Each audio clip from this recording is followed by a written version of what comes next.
I'm Paul Tilley, and welcome to Chapter 3. Chapter 3 deals with environmental scanning.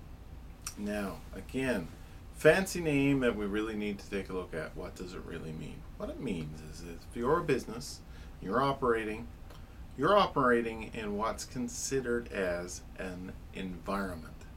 We can't confuse environment with the birds and the bees. We have to consider the environment as all of the factors operating around us that can influence us.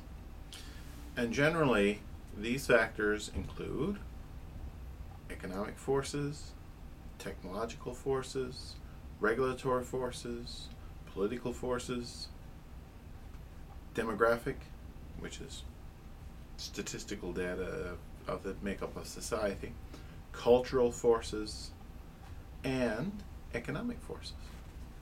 So if we want to really understand the environment in which we operate, we need to do what's called environmental scanning, hence this chapter.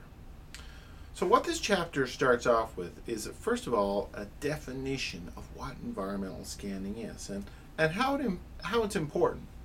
And you'll see that in terms of knowing what's going on, that is very important to business. They want to know what's out there that's changing, because the world is not a static place. Things are always changing.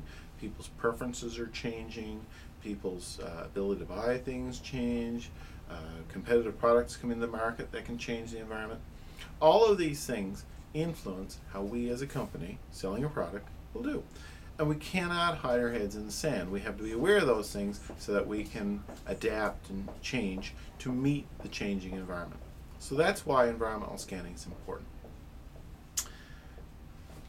If you take a look at environmental trends in Canada in particular over the last number of years, you're going to see some important things come out of it if we use this 5-factor model that we're talking about.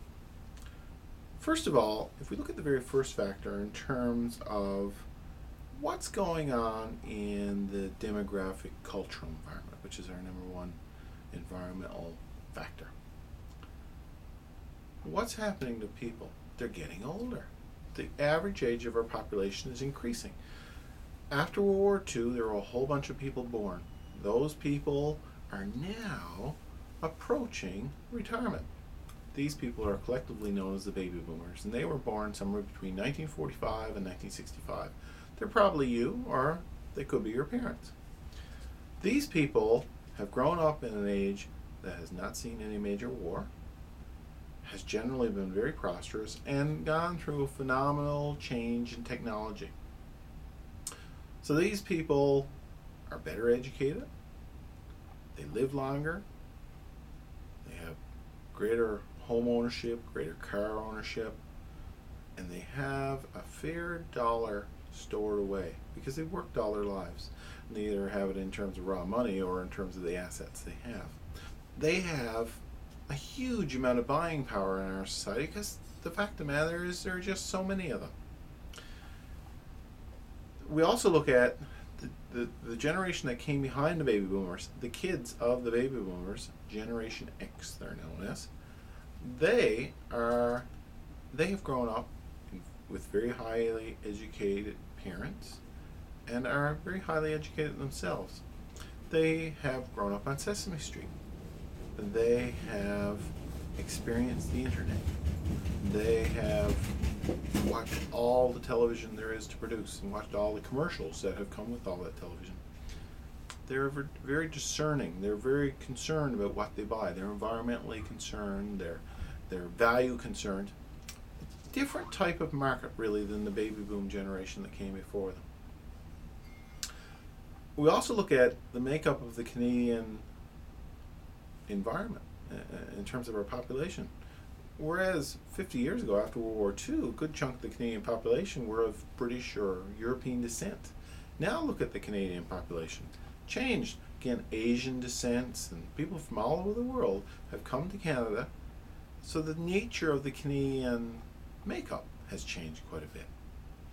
Women. After World War II, women were sent back to the kitchen. Since that time, women have become dominant role models in society.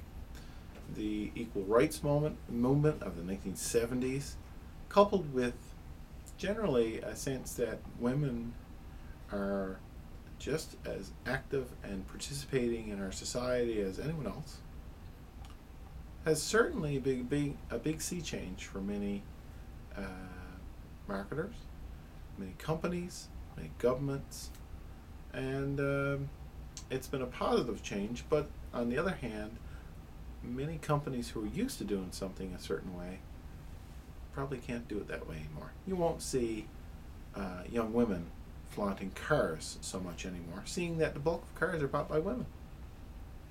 So these are some of the major issues that we see in our Canadian society.